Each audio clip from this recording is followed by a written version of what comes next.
Okay, what we have here is a Clayton indoor wood furnace, model 1800. On the front, we have your ash bin, electric stoker, comes off and on. This is to get your coals real hot when you're starting your fire. Plugs into the side here, so there's no need to run any kind of power. Here's where you put your logs. The inside's real clean. We have bricks, new fire bricks on both sides. Put them in at the end of this season, so there's been no fire on them. Inside here you can fit 36-inch long logs, 12 inches in diameter.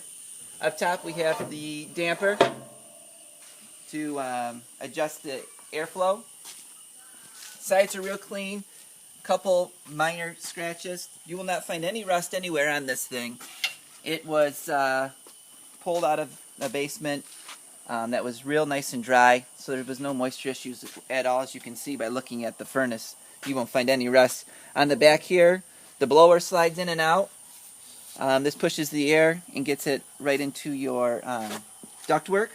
Heats your whole house. It's rated up to 3,600 square feet. Take a look at this side. You will not find a cleaner furnace anywhere. So it's in like new condition. If you want to take a look at the top, this is where the chute mounted up into the ductwork. The blower forces the air right up into the ductwork, and that's what disperses the heat around your house. And then this is for the chimney.